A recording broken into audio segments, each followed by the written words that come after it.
صحابہ کرام علیہم الرضوان نے تالی بجائی، اور آج کے مولانا صاحب جو ہے وہ تالی بجانے کو حرام کہتے ہیں، ناجائز کہتے ہیں۔ یہ تو بھائی صحیح بخاری کے اندر موجود ہے کہ حالت نماز کے اندر تصفیق، یعنی صحابہ کرام علیہم الرضوان نے حضرت ابو بکر صدیق رضی اللہ تعالی عنہ کو متوجہ کرنے کے لیے تالی بجائی۔ دلیل پکڑ رہے ہیں حدیث مبارکہ سے،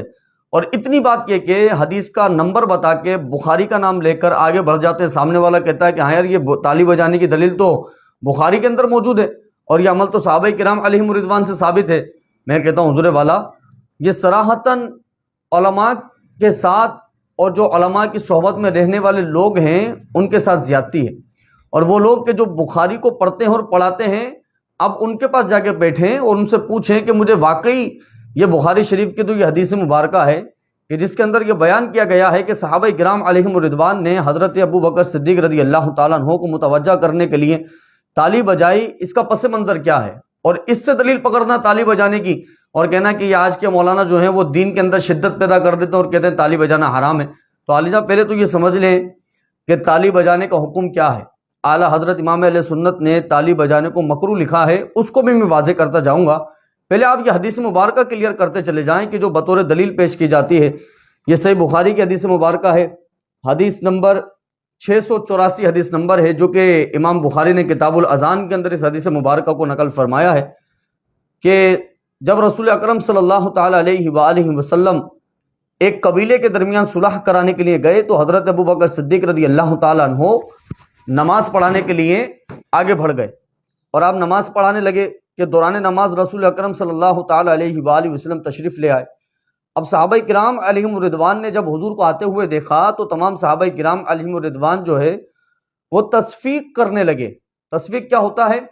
تصفیق یہ ہوتا ہے کہ اس طرح سے کرنا تصفیق ہوتا ہے، یعنی سیدھے ہاتھ کی ہتھیلی الٹے ہاتھ کی پشت پر مارنے کو تصفیق کہتے ہیں۔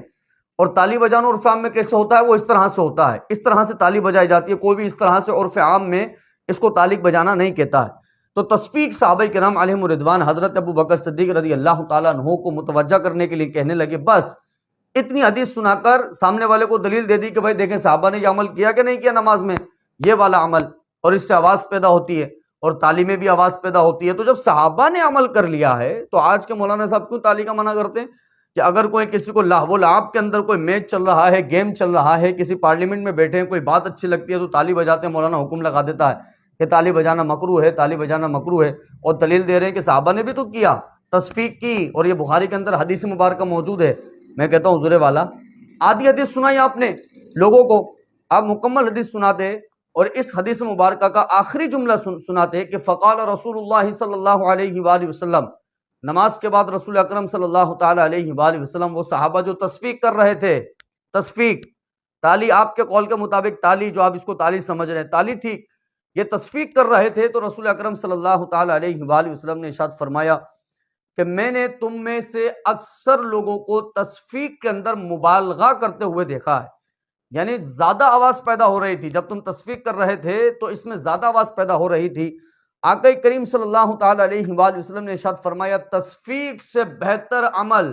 حضور نے تصفیق کو پسند نہیں کیا ہے نماز کی حالت میں، یہ والے عمل کو پسند نہیں کیا ہے۔ یہ بخاری یہی حدیث مبارکہ جو دلیل کے طور پر پیش کی جا رہی ہے، آقا کریم نے ارشاد فرمایا اس سے بہتر عمل یہ ہے کہ جب کسی کو متوجہ کرنا ہو تو تسبیح بیان کی جائے، اللہ کی پاکی بیان کی جائے، تصفیق نہ کی جائے، اس لیے نہیں کی جائے۔ اور ایک جملہ جو کہ اس بات کو واضح کرتا ہے کہ یہ تالی بجانا مردوں کا کام ہی نہیں ہے، وہ کیا ہے؟ وَإِنَّمَا التَّصْفِيقُ لِلنِّسَاءِ، حضور اکرم صلی اللہ علیہ وآلہ وسلم نے یہ صحیح بخاری کا آخری جملہ اسی حدیث کا، حضور نے فرمایا کہ تم جو ہے سبحان اللہ کہا کرو، اللہ کی تسبیح بیان کرو، نماز میں کسی کو متوجہ کرنے کے لیے تصفیق نہ کرو۔ کیوں؟ کیونکہ حضور نے فرمایا وَإِنَّمَا التَّصْفِيقُ لِلنِّسَاءِ، یہ تصفیق والا عمل یعنی یہ تالی بجانا بقول آپ کے یہ والا عمل تو عورتوں کے لیے ہے، مردوں کے لیے نہیں ہے۔ لِلنِّسَاءِ، آپ کے قول کے مطابق لنسا، آپ گوگل چلے جائیں اور اس پر سرچ کر لیں، لنسا کا مطلب کبھی بھی مرد آتا ہی نہیں ہے، وہاں رجل کا مطلب آتا ہے، رجال جمع آتی ہے۔ تو حضور والا بات یہ ہے کہ آپ حدیث مکمل بیان کریں،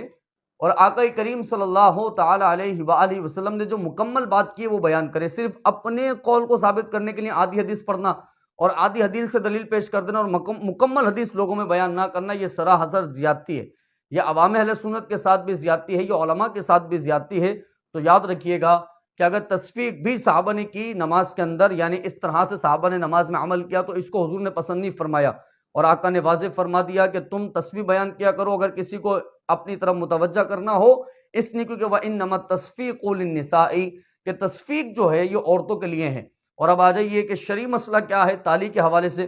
کہ آپ کہتے ہیں کہ بھائی یہ مولانا صاحب نے نا دین کے اندر شدت پیدا کر دی ہے،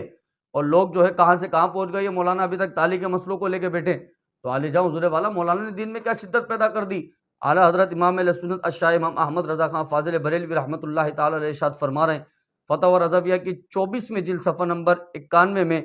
کہ تالی بجانا مکروہ ہے۔ وجہ بیان کر رہے ہیں اس لیے کیونکہ یہ کفار کی عادات میں سے ہے، کفار کی عادتوں میں سے ایک عادت تھی کہ وہ تالی بجاتے تھے، سیٹی بجاتے تھے، اور بطور دلیل اعلیٰ حضرت امام اہل سنت تالی بجانا کفار کی عادات میں سے ہے، اس پر دلیل لے کر آ رہے قرآن کریم فرقان حمید میں سے کہ وما کان صلاتهم عند البیت الا مکاء وتصدیہ، سورۃ الانفال کی آیت نمبر 35 اللہ تبارک و تعالی ارشاد فرما رہا ہے، اور وہ نماز نہیں پڑھتے تھے، یعنی کفار کی بات چل رہی ہے، وہ نماز نہیں پڑھتے تھے، اللہ کے گھر کے قریب آ کے وہ کام کیا کرتے تھے، ایک تو نماز نہیں پڑھ رہے، اور اللہ کے گھر کے قریب آ کے وہ کیا کام کیا کرتے تھے؟ مکاء و تصدیہ، سیٹی بجاتے تھے، مکا مطلب سیٹی بجاتے تھے، وہ تصدیہ اور تالی بجاتے تھے۔ یہ عادت کفار میں سے، یہ سورہ انفال اللہ رب العزت قرآن میں ارشاد فرما رہا ہے کہ کافر نماز نہیں پڑھتے تھے بلکہ اللہ کے گھر کے قریب آ کے سیٹی بجاتے تھے اور تالیاں بجاتے تھے، اور اس کو بطور دلیل اعلیٰ حضرت امام اہل سنت تفسیر بغوی کا حوالہ امام اہل سنت نے دیا ہے کہ حضرت عبداللہ ابن عباس، حضرت حسن بصری رحمۃ اللہ علیہما نے فرمایا کہ قرآن کریم میں جو لفظ المکا ہے اس کا مطلب ہے سیٹی بجانا، اور دوسرا جو تصدیہ کا لفظ ہے اس کا مطلب ہے تالی بجانا۔ حضرت ابن عباس رضی اللہ عنہما نے ارشاد فرمایا قریش کعبہ کافر جو ہے ننگے ہو کر طواف کیا کرتے تھے خانہ کعبہ کا، اور دوسرا کام سیٹیاں بجاتے تھے اور تالیاں بجاتے تھے۔ کفار ننگے ہو کر خانہ کعبہ کا طواف کرتے تھے اور سیٹیاں بجاتے تھے اور تالیاں بجاتے تھے، تو یہ کفار کا عمل ہے تالیاں بجانا حضور والا۔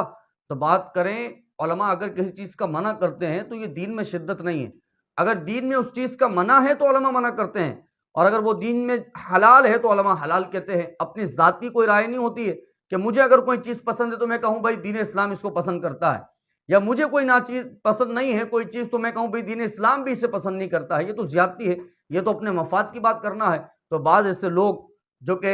لوگوں میں کام کر رہے ہیں، جن کی عادات ہے اپنے مفاد کے لیے آدھی حدیث پڑھتے ہیں اور اپنی دلیل پیش کرنے کے لیے آدھی حدیث لوگوں میں سنا دیتے ہیں، اور باقی جس حدیث سے اس دلیل کا رد ہو رہا ہے وہ مکمل نہیں سناتے، اس حدیث کو ہی مکمل نہیں کرتے کہ جو اگلا جملہ ان کا رد کر دیتا ہے۔ جیسے کہ میں نے بیان کیا وَإِنَّمَا التَّصْفِيقُ لِلنِّسَاءِ، حضور نے بیان فرما دیا تصفیق جو ہے وہ مردوں کے لیے نہیں ہے بلکہ عورتوں کے لیے ہے۔ تو خدا را ایسے جوہلا کو نہ سنا کریں کہ جو اپنے مفاد کے لیے اپنے موقف کو ثابت کرنے کے لیے صرف آدھی حدیث پڑھتے ہیں، مکمل حدیث نہیں پڑھتے۔ ایسے لوگوں میں بیٹھے ہیں جو واقعی مکمل حدیث بھی پڑھتے ہیں اور اہل سنت و جماعت کے جو عقائد ہیں ان عقائد و نظریات سے واقف بھی ہیں، ان پر عمل پیرا بھی ہیں، تاکہ اللہ تبارک و تعالیٰ ایسے لوگوں کی صحبت کی برکت سے دونوں جہاں میں بھلائی نصیب فرمائے، آمین بجائے